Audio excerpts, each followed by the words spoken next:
DAW Nation, my name is Wyatt Troy and I want to welcome you to episode 39 of Behind the DAW, where we interview music producers, artists, music industry experts, people of that nature, on an emotional, philosophical, and artistic basis. This is a companion podcast to our YouTube series In the DAW, where we invite producers to come and dissect their songs in real time. You know, people like Say My Name, AU5, Fox Stevenson, Mode Step, people like that. If you're interested in that, go ahead. There's a link in the description. Really quick, a couple of things before we get started, before I introduce you to our guest. There are 4 links down in the description. One of them is for the Patreon.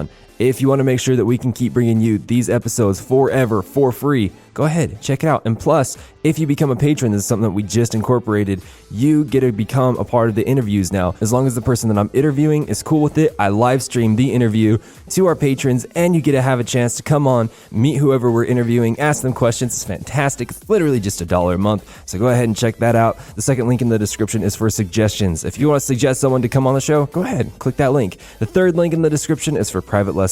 If you want private lessons in social media marketing or in electronic music production, go ahead, click that link. A lot of people have been doing it lately and they've been absolutely loving it. And then finally, if you want to enter for a 20-minute social media marketing consultation, we pick a winner every single week. Go ahead, click that link. All right, with all that out of the way, who are we interviewing today? Who's the lucky guy? Well, you may know him as Wubbix. He's a 15-year-old from Romania and he has a YouTube channel about electronic music production and he has over 100,000 subscribers. He's 15 years old in Romania. 100,000 subscribers. What the heck? He's a bass head. He's already playing shows and getting releases on labels. Like, it's insane what he's been able to do. So what are we going to talk about in this episode? We're going to talk about a whole bunch of things, but here's a couple of things that I walked away with that really resonated with me. He's going to talk about how he was able to accomplish getting so much done at 15 that most people couldn't even get done in their 20s and their 30s, and especially from Romania. Like, there's people in their 20s and their 30s in Los Angeles and New York and Nashville that can't get as much done as Wubbix can. So we're going to be talking about that. The second thing that we're going to be talking about is the Millennium Theory. What is the Millennium Theory? It talks about how Millennium was able to grow so fast, and we're going to talk about how Wubbix was able to apply it so that he could grow so fast. And then finally, we're going to be talking about having multiple skill sets and why that's super beneficial when you're going into the music industry. Why it's important not just to be a good producer, but to be a good producer and a good fill in the blank. So, with all that said, if you like this episode, please like, comment, subscribe, repost, follow, whatever is appropriate on the particular platform that you're listening on, whether it's iTunes, Spotify, SoundCloud, YouTube, Google Play, Deezer, wherever it's at. It just helps us know that what we're doing is in the direction that you need us to go in. And then finally, my last thing that I want to say is, after you're done listening to this episode, make sure to check out the episode that's right after this. It is a bonus episode that we did with Wubbix, where I do a social media marketing consultation with him. We talk about his YouTube. I give him some tips of how to optimize it so that he can keep growing and keep going. So if you're interested in that kind of stuff, please check out the next episode. It's the bonus episode that we did with Wubbix. So with all that out of the way, I want to introduce you to Wubbix.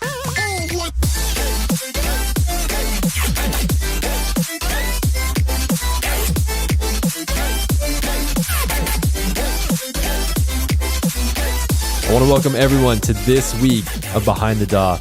We are honored. We are blessed. We are so lucky to be able to have Wubbix on here. Wubbix, say what's up to DAW Nation and tell us something super embarrassing about yourself. Yo, what's good, guys? I'm so honored to be on this podcast. It's so sick. I've been watching your podcast, dude, and it's pretty sick. I genuinely enjoy the whole concept behind this podcast. Being at school, it was like the very last class that I had that day. So everyone was just burned out. Not even the teacher was really paying too much attention. Everything was super chill. So yeah, I was just playing some cards with my friends in the back of the class, and we were just doing some really dumb stuff. We were trying to, just do some challenges, and whoever lost on that cards game, he would have to do something embarrassing. And as you can expect, something happened to me. I kind of lost at a game. In the class, we got this one projector thing. This one projector is basically used for presentations and all that stuff. One dude was just like, yo, just go, don't mind anyone, go in front of the class, because we got like one button to turn the projector on. Don't mind whatever happens to you. If anyone asks you, don't mind it and just continue doing the challenge because you're challenged, dude. I was like, okay, sure. And then I straight up went to that thing. I turned it on. It looked so weird. Not even the teacher noticed it, but the rest of the class noticed it. They were all looking at me, and it's like the super weird way. I was staring at the projector thing going down. It was so weird.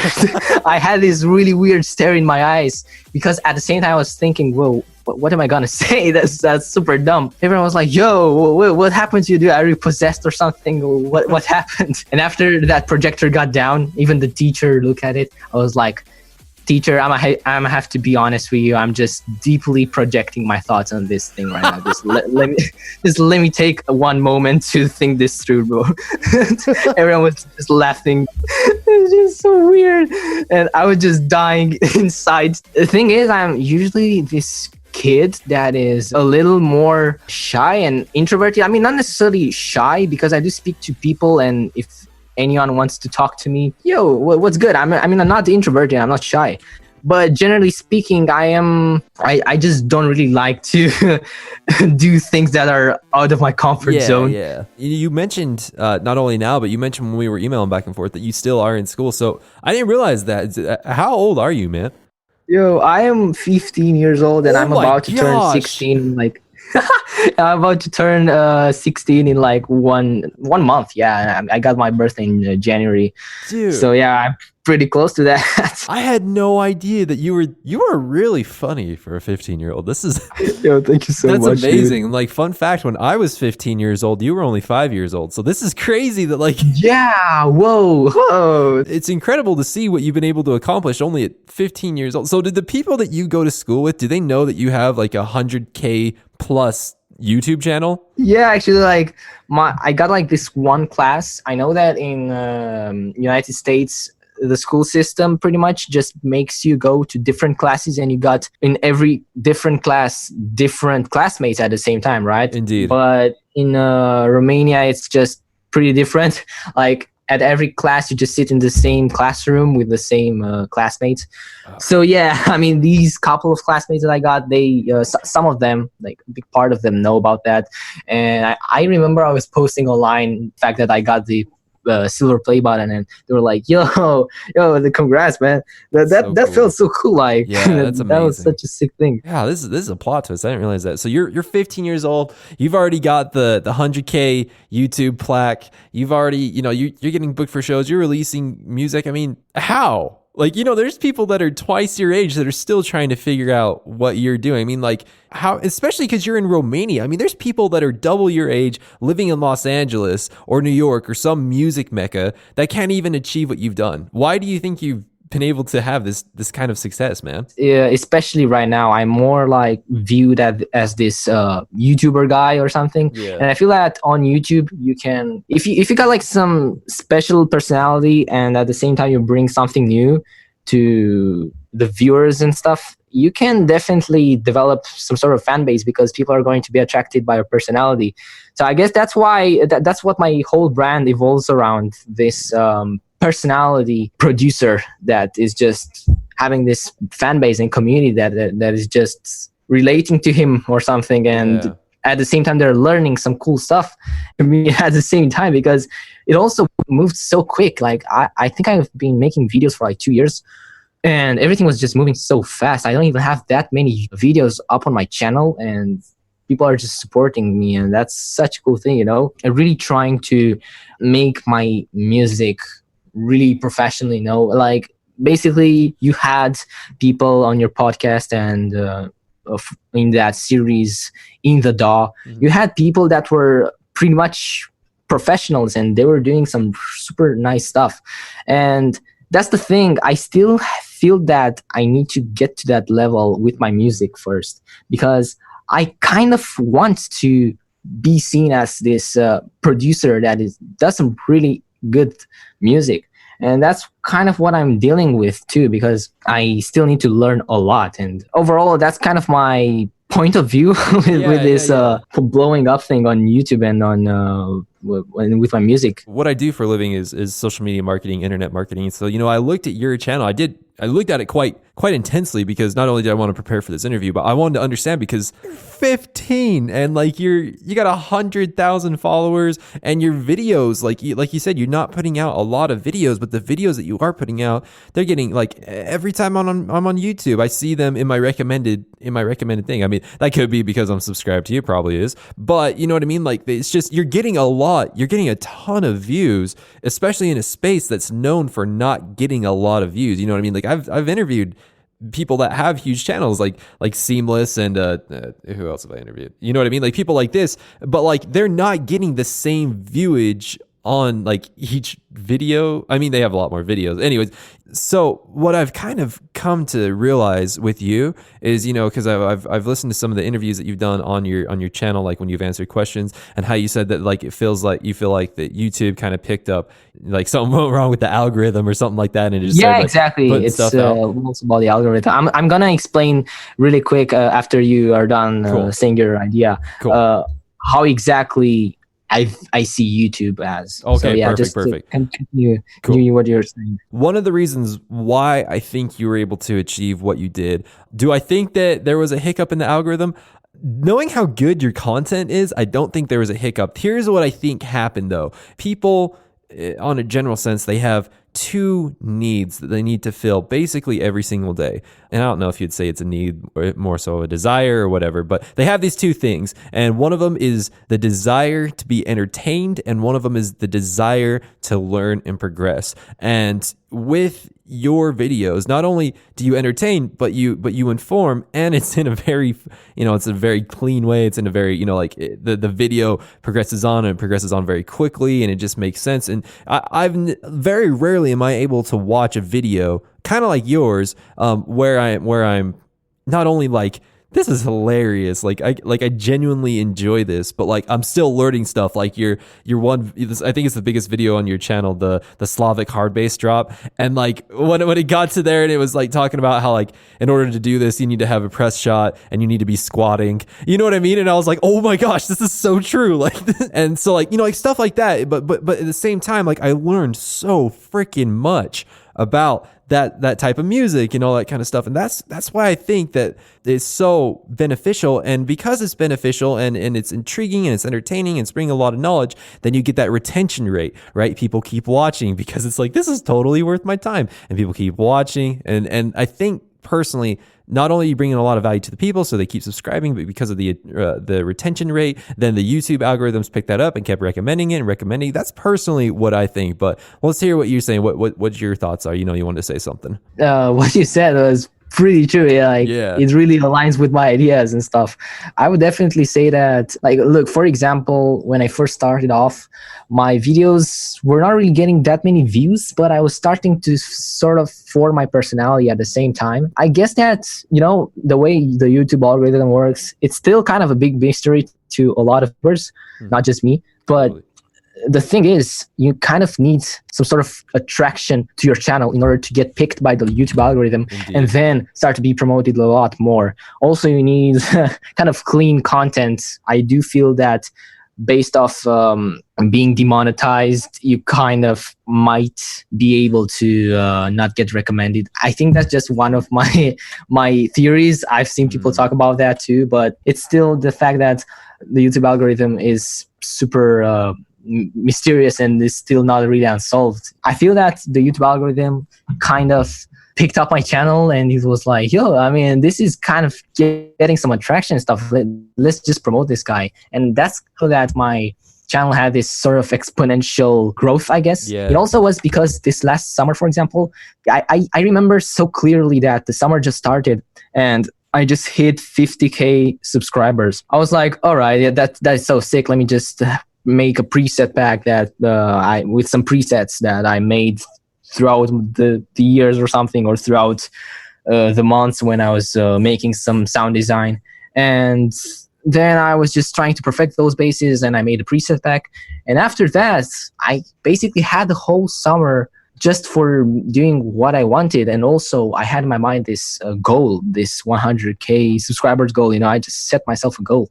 So both me and the YouTube algorithm kind of worked together, and for like one straight summer and like couple of more months, like September and October. At the same time, both me and YouTube algorithm just made this possible to get double the number of my subscribers that I managed to get in like 1.5 years, Yes. and that's something really crazy because I was just being so consistent during summer, and that's pretty much how I managed to get where I am, I guess. As you were saying too, I feel that I was bringing something new to the producer industry, kind of, Totally. because there's these people like Seamless that for me, for example, if I would find people like Seamless, I'll be so happy because Seamless is such an OG producer, and Indeed.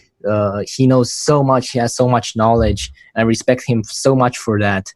But at the same time, the majority of the people are not really interested in someone that is not going to entertain them too. Because for me, YouTube and actual music production are two different things. They are pretty much, when it comes to YouTube, you have to be entertaining if you want to be at some sort of level. At the same time, when you are being entertaining, you're getting more promoted, and your tutorials that are helping producers will be more out there, so they can access them more easier. If you really want to be known for having some sort of personality, you're going to do pretty well with YouTube. And at the same time, you need to have some editing skills, not insane editing skills, because also some production tutorials didn't have any editing at all, and that was kind of boring, I guess. I don't know. I mean, I used to find that a little boring, but I still found those tutorials super interesting whenever there was an interesting topic, obviously, and some cool techniques. Me being like, yo, I mean, I enjoy editing because I used to do a lot of editing before even production. I was like, yo,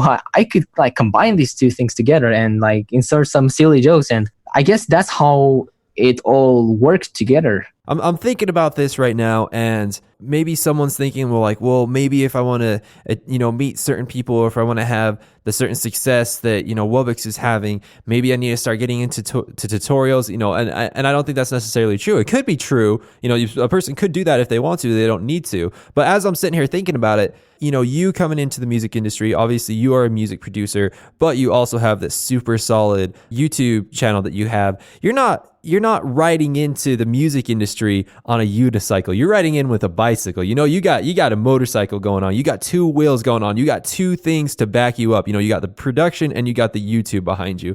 Where I feel like a lot of people, they try coming into the music industry with only one thing, whether they just want to be a singer or a guitar player or a pianist or a music producer or what have you. And well, the problem with that is that you can definitely do it, but the problem with that is that you only got one wheel to stand on. What happens when you get a flat tire? You're done. What happens when something goes bad? If you lose your voice, or if you break your hand, you can't play piano anymore, or what happened? You're done. You know what I mean? It's just, you got to take a break, you got to heal. But like someone like you got two things. And it's the same example with me and with Multiplier. Like I know music production, and I got the podcast, and I also do social media marketing. So I got a tricycle. I got three wheels I'm rolling in on. And so the concept that I want to say to DAW Nation right now, and to get them to thinking about, is you do not have to have more than one wheel. You don't. You can just have one wheel. But if you want to add more wheels, if you want to add more skills onto you, I feel like that's insurance for you with coming into the industry. And plus, it could help create more unique art. I'm sure because of the YouTube channel that you've created and the tutorials that you've made, it's highly affected your ability to produce and the techniques that you've learned. Am I correct in my assumption? Yeah, it definitely helped a lot. You are definitely right with this whole behind running multiple things at a time. It kind of just adds the wheels to your bicycle and stuff. Yeah, it definitely helps. No, what I would advise if you're going to do something like that is basically trying to be equal to both tires. I see. Maybe at some point of your life, you're going to be like, yo, I need to make more videos or something. I really want to achieve this goal. I want to do this and that with my YouTube channel. And while you're focusing a lot on your YouTube channel, you're slowly kind of forgetting about your music. That I can actually kind of relate a little bit to that. And I can definitely... like the only person I can blame for that is myself, because I didn't realize it. Also, what I was proposing myself when I first started making YouTube videos was that I first need to focus on my music, because that's like my main life goal. That's what I really am passionate about and that I absolutely love.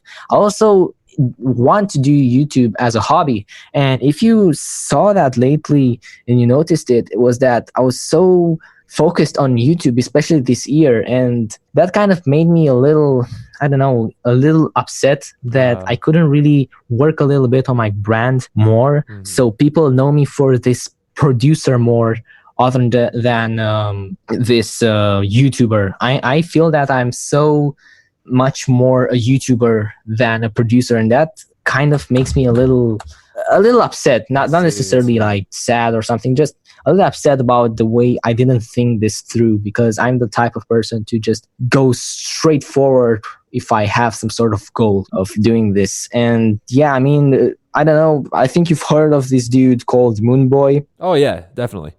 He's actually doing like the both things equally.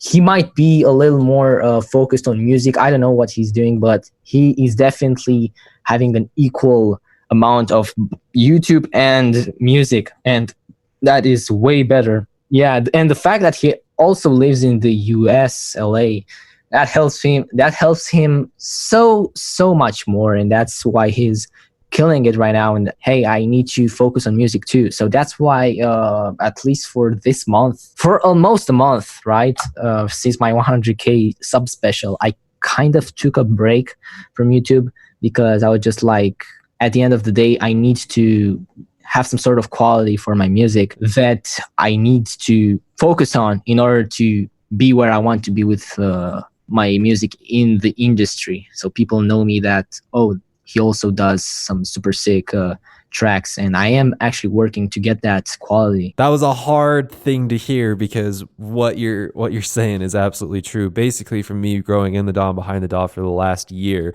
my personal brand, as far as, you know, like with making music, I can't tell you the last time I finished a song, or that, you know, like I can't even tell you the last time I really sat down in Ableton and I was working on music production, because most of the time when I'm in Ableton, I'm editing podcasts or what have you.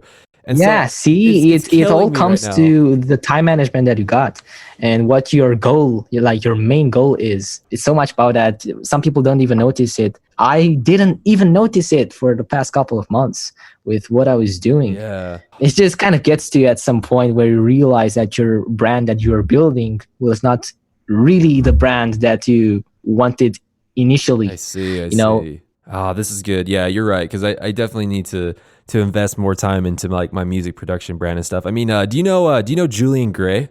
I think I've heard of him or something, but I don't know him too much. Yeah, no worries. What does he do? Yeah, he's very similar size to Moonboy. But he also does kind of like the same space that you and I are in. You know, he runs a like a music production channel, so to say, like with tutorials, and talks about like music branding and so on and so forth. But he's also like he's killing it on the music side. Like he just released an EP through Mousetrap. Yeah, he's very focused on, you know, like his music career and kind of balancing those two worlds, where it's like, yes, I am doing this YouTube thing, but my music also still has a very strong place in my life. And I feel really chastened right now, because that's something that I need to focus on so much more, is the actual my music part of it. So this is good we're having this conversation right now, dude. This is I know some people manage to make a lot of tracks like per month, but at the same time I was really trying to also upgrade my quality,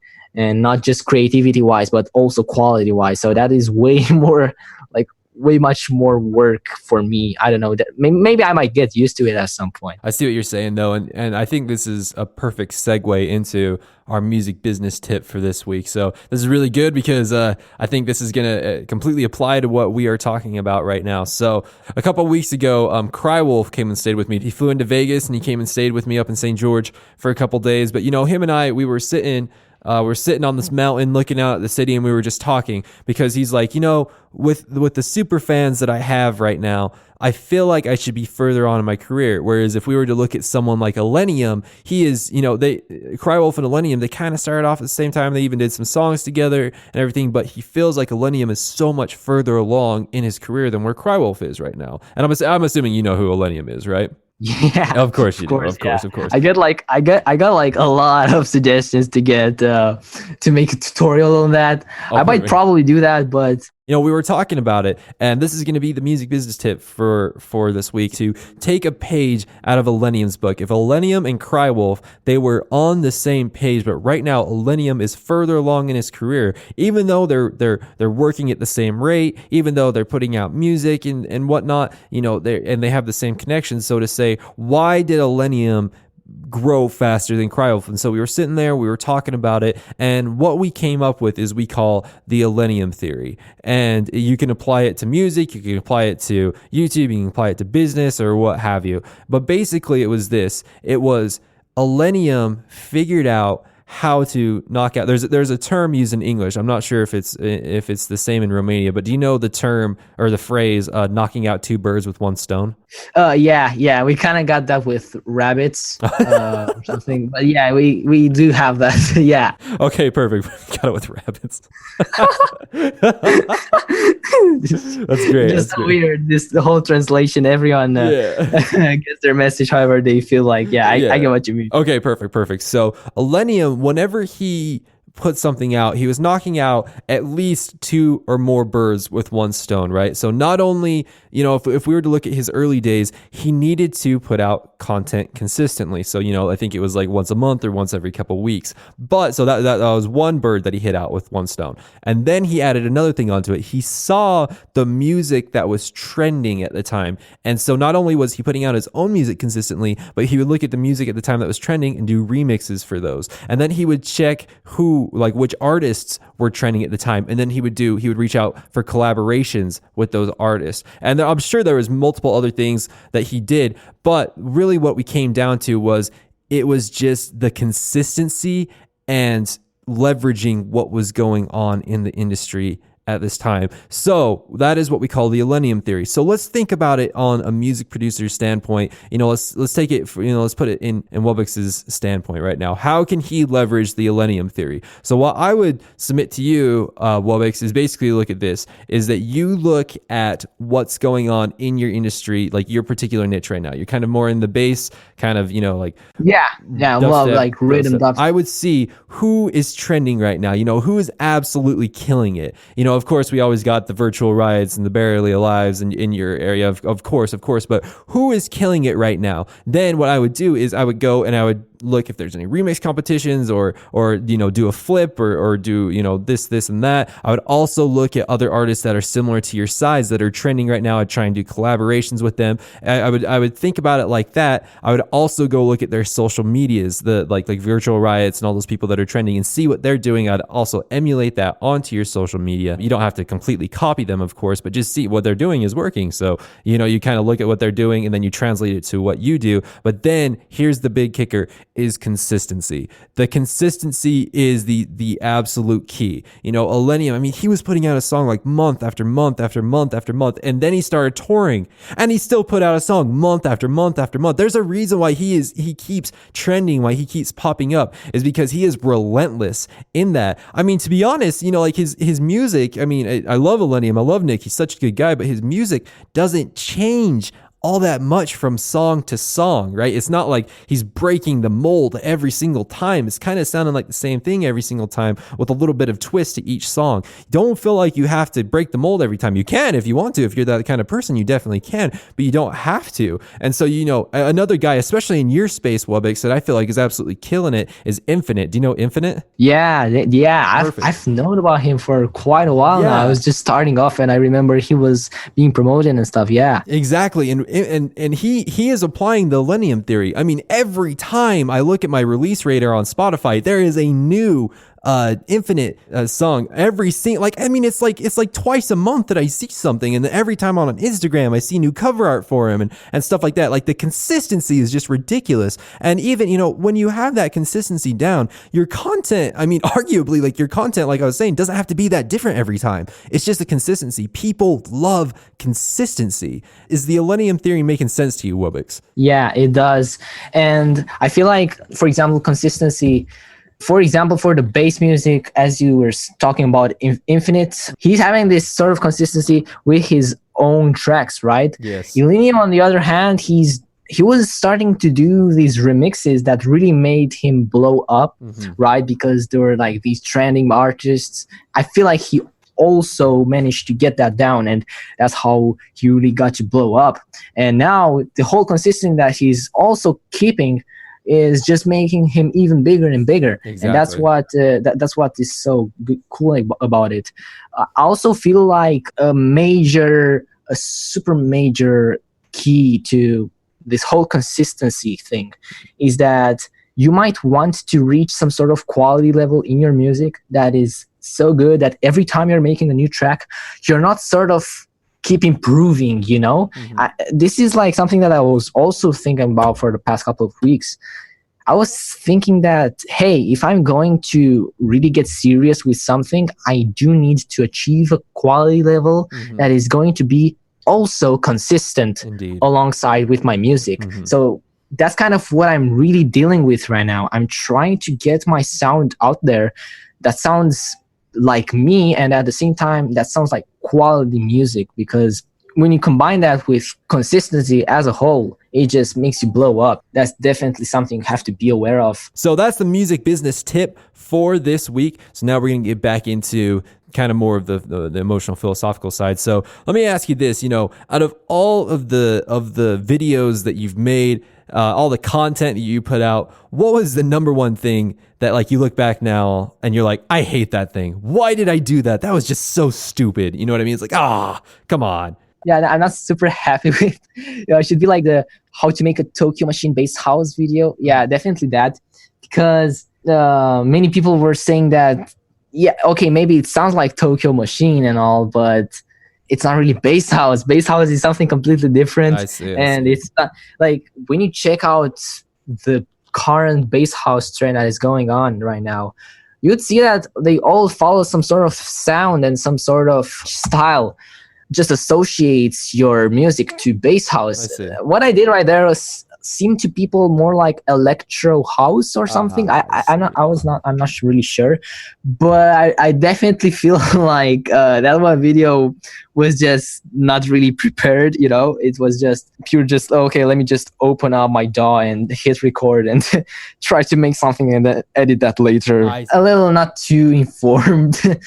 To avoid something like that in the future, kind of what I'm walking away with is to avoid something like that in the future is kind of spending the time to prepare, doing your due diligence, you know, doing your research, doing, you know, the proper preparation for those things. Because to be honest, I've done the same thing. All right, I've done. It's not like you act like you know something, but like it just, I don't know. You could have done better to prepare. Later on, you just realize that you're like, oh wow, okay, maybe that could have been a little way better handled, not just slapping the bass house, like for my example, just not slapping the bass house in the title and thumbnail. Exactly. Yeah, now in the present, now I'm just trying to research a lot more when I'm doing, let's say, a genre. Yeah. I'm just trying to look through it and just get more examples and get more used to the sounds and the music when I'm just trying to make a new genre. That's my top rule whenever I do something like that. I love that.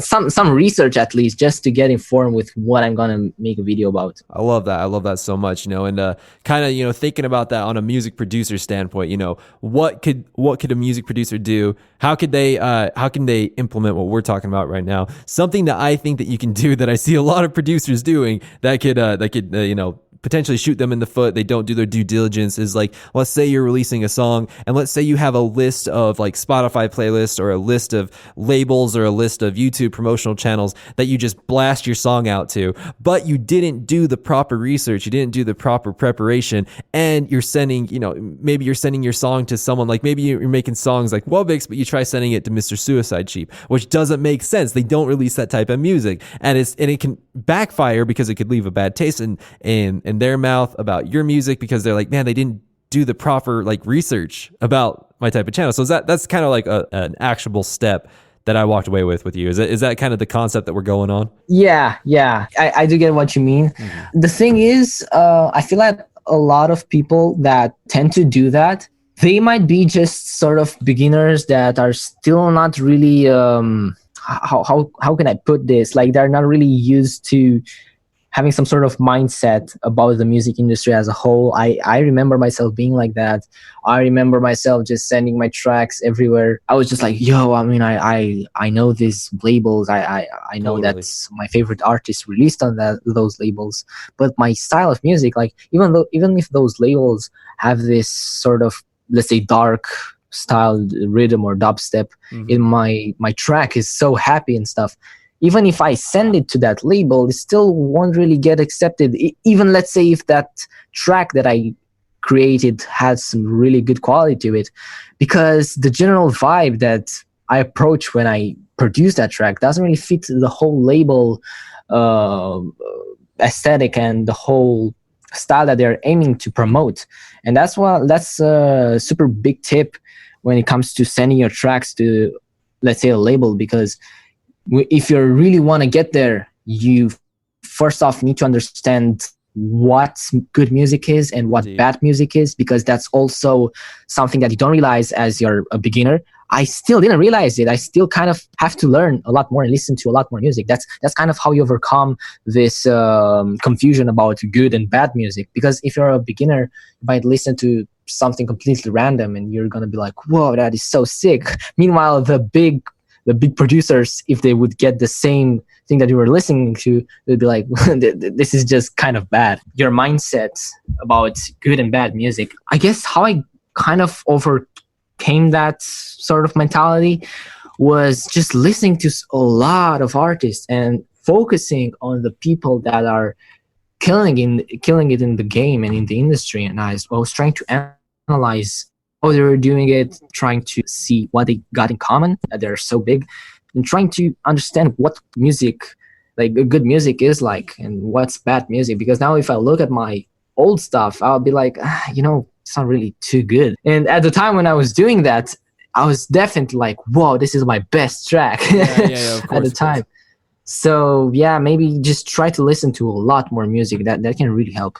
Absolutely. Listen to a lot more music, create a lot more music, because that will get you to that mind frame faster of what is good, what is not. Yeah, I love that. And also it just makes you have better and better music. That's just one thing that I always like to think of. It's just like whenever I make a new track, I'm like, whoa, this is way better than the previous track. And I know people have heard this being said a lot of times, and it is really true. You just have to compare your old tracks to your new tracks and be like, okay, this sounds way better now. Because if you think of it, you're also developing your mindset, right? Because if you have the ability to say, hey, this track that I made now is better than the previous one, you're kind of fading away from that bad music that you used to enjoy. I agree. You're more going towards the good music that the big producers do.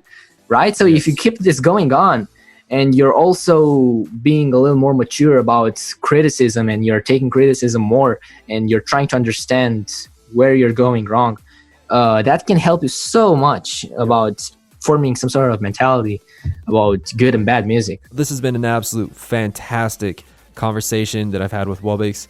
He's brought a lot of knowledge to the table. And the final question that I want to ask you, man, I kind of have a pre-question to the last question, but have you ever thought about quitting YouTube or music? Like, have you ever seriously contemplated quitting before? When I was going to achieve this goal, and when I finally managed to achieve it with 100K subscribers, I was kind of subconsciously, I guess, kind of thinking of not really making YouTube videos or something at some point, because I was just like, man, this, I feel like people are just seeing me as this YouTuber.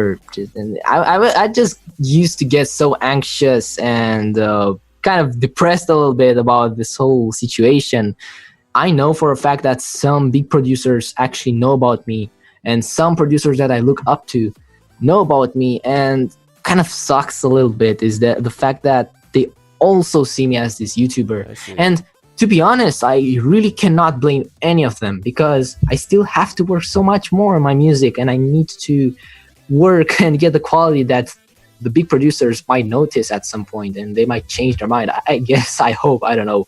I was kind of subconsciously thinking of that, but I just came to the conclusion that that might not do any good. You know, this is just like something that I've been working on for so long, and just letting people down that support me would just be a little kind of weird. I just feel so bad, and all I guess I need to have right now is some sort of break. I hope people can understand that I need some sort of break to keep contemplating and stuff about my future, to get that quality music that I want to have.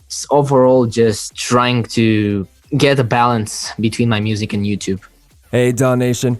Hope you enjoyed this episode. If you did, please let me know by commenting down in the description. But if you didn't, please let me know by commenting down in the description. If you are interested in the Patreon, giving suggestions, getting private lessons, or entering to win that free consultation, please click the links in the description. And again, comment, subscribe, like, repost, follow, whatever is appropriate on the platform that you're listening on, like iTunes, SoundCloud, Spotify, Google Play, Deezer, wherever you are. It just helps us know that we are giving you the content that you desire, that you want, that's going to help you become the best producer possible. And then finally, I want to remind you one more time to check out the episode that's right after this. That is the bonus episode that we did with Wubbix, where I gave him a social media marketing consultation. We completely focus on YouTube and how to optimize your YouTube so that you can get the most views and the most subscribers. I talk about some really unique tips that not very many people know about. So go ahead, check that out. It's right after this. And with all that out of the way, DAW Nation, thank you so much for listening, and we'll catch you on the next episode. All right, take care.